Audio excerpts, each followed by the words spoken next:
Hello everyone, and welcome to the Edmund Optics Imaging Lab. I'm your host, Nick Sishka. We're going to be covering so many cool things today about optics and machine vision and lighting and cameras, and we're going to be talking about a ton of different really fun topics. So before I get into all of that, I want to cover a few different housekeeping things. Really quick, I am not actually doing this live on the air right now. I did pre-record these sessions, but the reason why I pre-recorded these sessions is that so I can actually be online with you guys answering questions live as they come in, as opposed to not being able to respond and help you guys out when you have any questions. So I am standing by online along with a team of engineers to be able to answer any questions you guys might have, or if you just want to say hi, drop us a line in the chat and we'll say hi.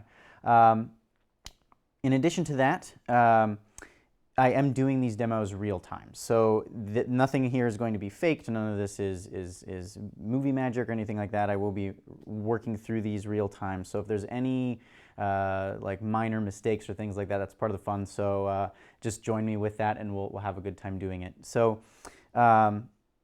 Again, before I dive straight into the demos, I just want to spend a little bit of time here talking about how our imaging lab normally works. So normally it's not just me in here with video equipment. Usually we've got a couple of imaging engineers here, sometimes myself if I'm not bogged down in emails, but working on all kinds of really fun things and evaluating customer items and things for inspection, right?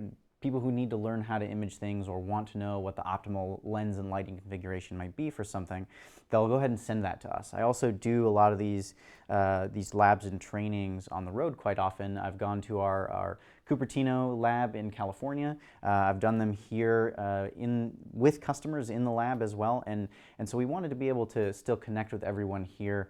If you happen to miss this from the live presentation, please feel free to watch it on another service, and then reach out to our tech support team. We're going to be available 24 hours a day, 6 days a week to help answer a lot of your questions that you guys have and make sure that we can respond to you when you have any of those questions. So definitely feel free to reach out to us at any time, and we're still here and itching to work on fun imaging stuff. So definitely send us your parts that you need inspected or stuff like that. We'll make sure we get you the right solution.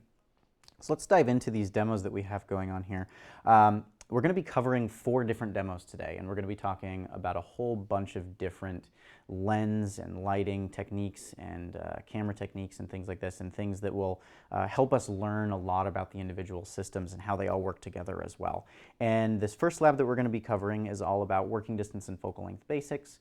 The second lab is going to be all about talking about different types of lenses and sensor coverage, and how resolution can impact an overall lens system, or imaging system, I should say.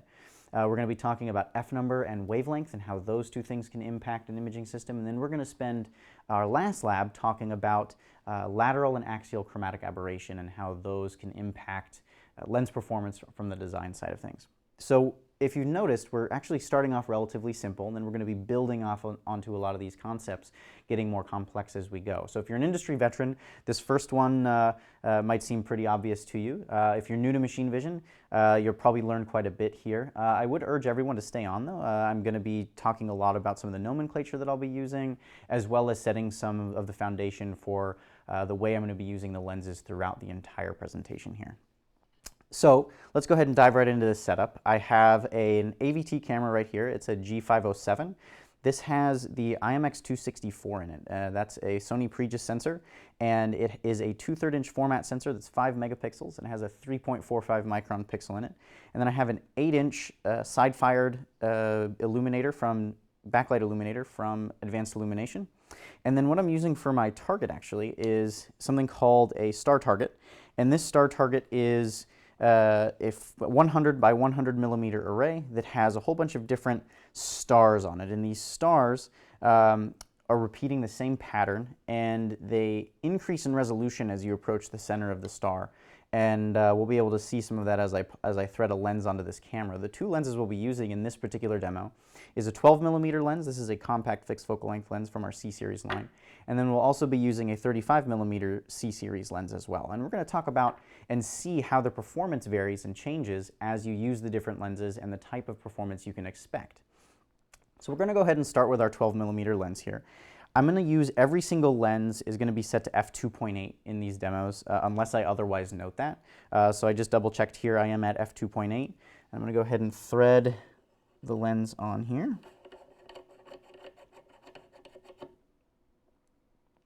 Okay. Now I'll make sure that I'm centered. I did already slightly adjust my working distance, so it looks like I just am going to need to readjust that here. So I've got that. Now I'm about 100 millimeters horizontal, and when I mentioned that, I just said that I wanted a 100 millimeter field of view. It's very common in machine vision to, when you're talking about a field of view, just talk about the horizontal field of view, and the vertical field of view is sometimes left floating or implied there, especially if you're looking on a spec sheet for a lens. If you're looking at an angular field of view or even just a field of view specification, more often than not that's going to be specific to a horizontal on a specific sensor size. We're going to talk about sensor sizes in the next lab, so I won't go into too much detail here. But just keep in mind that that's that horizontal amount. And so if you're looking at something that's maybe round, like a bottle cap or something like this, you might not want to just pay attention to the horizontal. You might want to pay attention to the more limiting aspect of your sensor, which would be the vertical. And so that's not necessarily going to be listed on every spec sheet for every lens that's out there. So just important to keep that in mind here. So as I said, I have a 100 millimeter field of view, and I'm at a working distance of, using this ruler here, about 130 millimeters. And you'll see I have this full field of view here, and I've already somewhat pre-focused this lens here, but I'll go ahead and continue to focus it out. If I zoom into this center star here, we can see what our star target looks like. And we can see that we have a low resolution here, and we go to higher resolution as we get into the center. And I'll go ahead and focus to make sure that I have the lens where I want it to be, which is about right there. Now there's another way that you can focus a lens too, and this actually isn't the most ideal way to focus a lens. You generally will also want to pay attention to other portions of your field. You don't just want to look at the center, because if your object happens to be up here in the corner, looking at the center of your field of view and focusing just for that is not necessarily going to be the right thing to do. So let me go ahead and cock this off to the side so we can actually look at what our performance is in the corner. But the first thing you'll actually notice here is that we have a dimmer performance as we get out to the corner, and so our illumination actually seems to be quite a bit dimmer, and that's not all coming from the light here. That has a lot to do with the lens and the fact that this lens is collecting light from a very wide angle. And so if I zoom in here, talking back about that resolution, we can see as I zoom into this that, get rid of that there too, that our performance is quite a bit different in the corner than it was in the center. And we can see that really readily. We actually have some non-uniformity in terms of our resolution performance here. We have better resolution in this particular axis and worse in this particular axis. That's actually something called astigmatism. And I can focus some of that out actually. If I come over here, I can balance that out with some of the defocus of the lens to improve resolution all the way around. But then what I've actually done, if I do that, is I've sacrificed then some of my center performance. So if I come back to my center, it no longer looks quite as sharp as it did before. And that's to be expected. It's because I've changed the position of where the lenses are focusing to. But we can see overall we still have relatively decent performance with this lens. It's not bad by any stretch of the imagination. And as I mentioned, we have this fall off as we get out to the corner. And illumination can play such a huge part into the proper types of machine vision that you're going to be using. So I'm actually going to hand this off to Daryl from Advanced Illumination right now and have him talk about lighting geometry and how that can impact overall imaging system performance. Hello and welcome. I'm Daryl Martin, Technical Sales and Product Specialist for Advanced Illumination. For this presentation, I'll briefly discuss machine vision lighting geometry and specifically how the basic geometry concepts are applied to help achieve a successful inspection result. Changing the lighting geometry isn't the only technique for creating feature-appropriate contrast, but it is one of the more important concepts to understand. A basic working definition of lighting geometry then might be a 3D spatial relationship among the object, the camera lens, and the light source. Implicit in this definition is an awareness of the light's source's solid angle and its working distance, as well as the direction and angle of the incidence of light rays that are on features of interest. What's most important to understand about solid angle is how it affects feature versus background contrast. For example, on reflective or topographic surfaces, large solid angle lights, such as this dome we have here, generate a more uniform part reflection contrast, whereas smaller solid angle lights, such as the spotlight, tend to produce hotspot glare reflections on bright surfaces or shadowed surfaces, depending on the parts in particular. So it might be beneficial if these concepts are explained graphically.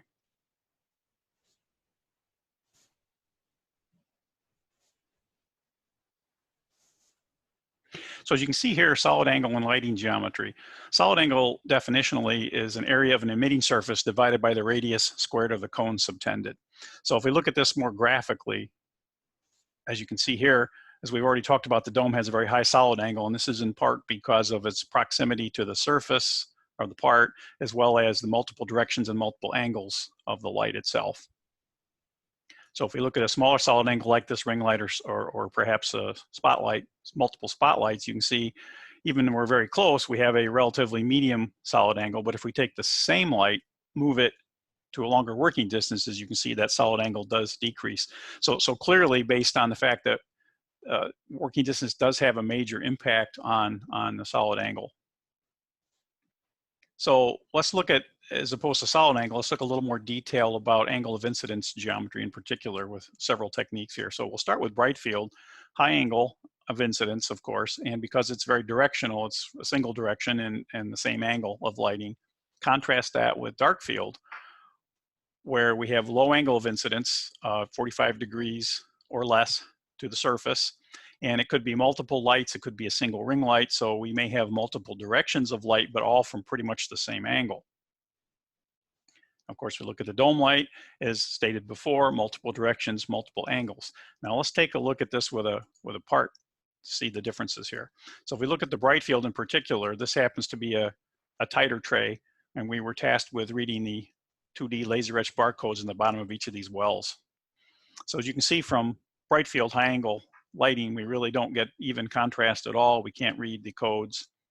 Move down to dark field, you notice a stark difference. We obviously can read the codes very cleanly here. You might notice the background's a little bit non-uniform, probably because of the height differences with respect to the wells here, which do have walls, as well as the flatter background. But you'll notice we did get some vignetting over here because of the walls and the low angle of light. Did not affect their result, however. With a dome light, you can see we got very even scene illumination visually, but it did not allow us to read the codes very cleanly. So some other techniques I want to discuss briefly as well. Obviously, here's the dome for comparison purposes.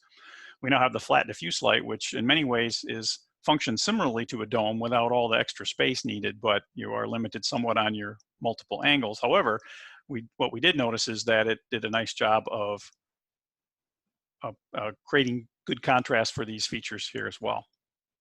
The final technique I want to discuss is external coaxial or on-axis diffuse lighting.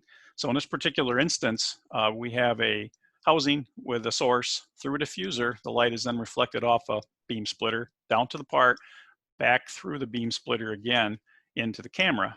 And so if you can imagine in 2 dimensions, this is a sheet of light being deposited down toward the surface. And what we're actually looking for is how that light might scatter off the surface features. And so there's another variant that I want to also preview only because it's going to be discussed in a presentation here soon, if not already, is internal coaxial lighting. And effectively in this case, what we're doing is putting these smaller lights into a coaxial port on either a lens or a microscope. And the advantage of that is that you get a very even illumination, which is very beneficial especially when you're looking at something like telecentric lighting.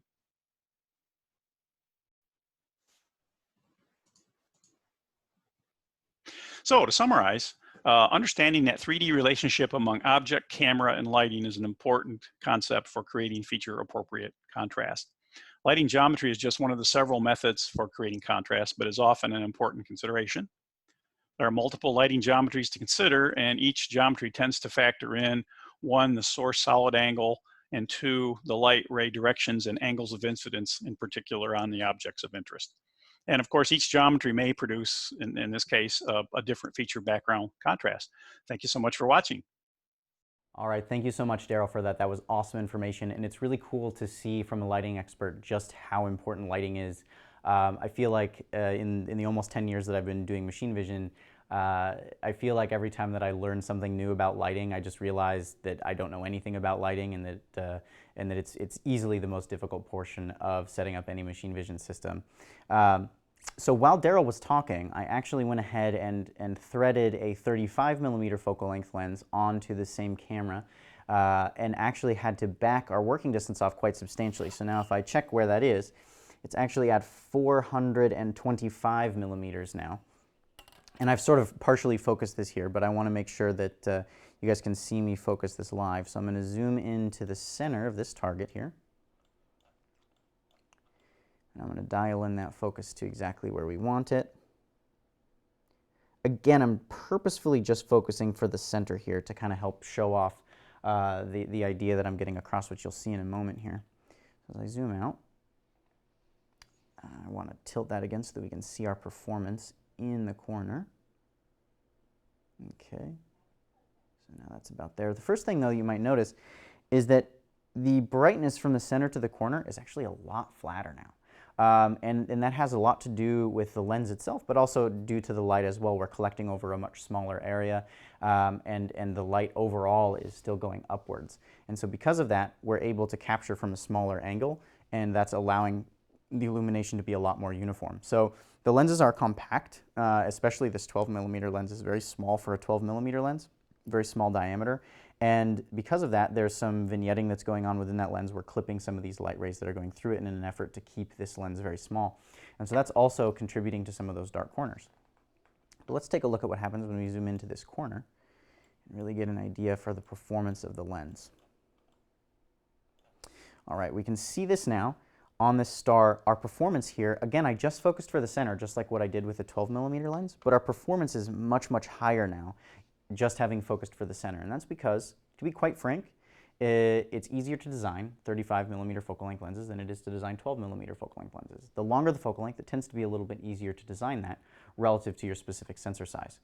And so that's one of the reasons why this 35 millimeter lens is better. It's not having to bend the light as hard in order to get it to focus onto the image sensor that's in the back here. The 12 millimeter lens has a much wider angle. In fact, it's about a 3 times wider angle. And that means that it's having to bend those light rays a lot more, and that's one of the reasons why the performance is not quite as high. And so the most important thing that I wanted to get across here is not only, of course, that as you increase your focal length, you have a narrower angular field of view, but that if you maximize the ratio of working distance to field of view to be around 4:1, you're really going to see a huge increase in performance, and you're going to see a minimization in cost and also in size as well. And so you can see that because I'm now at a much closer to that ratio of 4:1, our performance is really, really good, and our costs are the same between these two lenses. The only thing we've sacrificed is about 300 millimeters worth of space. And so sometimes that's not okay in certain circumstances and in certain applications. But if those 300 millimeters means the difference of solving your application or not solving your application at a given price point, it can be really important to consider that. Now, you can always go to a higher resolution 12 millimeter lens. I have one actually off here. So this lens, for example, is a higher resolution 12 millimeter lens, but you'll notice it's a bit bigger, it's a bit heavier, it's much more akin to this size of this 35, even bigger than that. But relative to the other 12 millimeter, it's much larger. And we would get higher performance, but it actually still isn't as good as the performance as this 35 millimeter lens is right now. And so if you're not going to take away anything else from the rest of these labs, the most important takeaway here is try to maximize that ratio. You want to get to as close to around 4:1 for your working distance to field of view ratio as you can. So if you're looking at an object that's 100 millimeters in size, you want to try to be about a 400 millimeters away, which is where we are in this particular situation. Now, one thing I haven't touched too much on is the camera side of things. And as I mentioned, this is the Allied Vision G507. There's so much that goes into specific cameras and the interfaces that you can choose from them. And I'm actually going to hand this over to Arlen from AVT now to talk about cameras. Hi, I'm Arlen Kalinchuk, Product Manager for Allied Vision. And these are my top 5 things to consider when purchasing a machine vision camera. Number 1 is the software. Be sure that the camera manufacturer provides the drivers and software that are compatible with your operating system. If you're using third-party software, be sure that both the software and the camera are standards compliant. That is something like GeniCam, Gigi Vision, USB 3 Vision. Next is the interface. This is how the camera physically connects to the host computer. Rank your application based off of the required cable length, bandwidth, cable durability, power consumption, and whether you need the camera to be triggered and or powered over this interface. With this information, there's plenty of online resources that rank the different interfaces according to these metrics. Next is the sensor. A good machine vision image has sufficient resolution and contrast for the object that you're trying to analyze. Your minimum size detail should map to at least a 3x3 pixel square. This should help with picking your resolution. For contrast, this can be achieved through good lighting, lens selection, and a sensor with good dynamic range. Rolling shutter sensors have good dynamic range but suffer from motion artifacts in a high motion scene, whereas global shutter sensors don't have these artifacts and typically have larger pixel sizes, which means a higher signal to noise ratio or less noise in a well illuminated scene. Next up, swap. Size, weight, and power. Size and weight are important for OEMs and embedded vision system builders. Power consumption from the camera means generated heat, and this can affect image quality. It adds more noise, and generated heat can even affect camera reliability in higher ambient temperature ranges. So be sure to pick a camera with good power efficiency.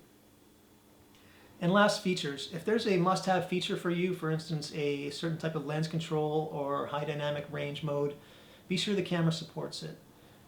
A lot of camera manufacturers spend a lot of effort here to distinguish themselves from the competition in a product that otherwise looks very similar.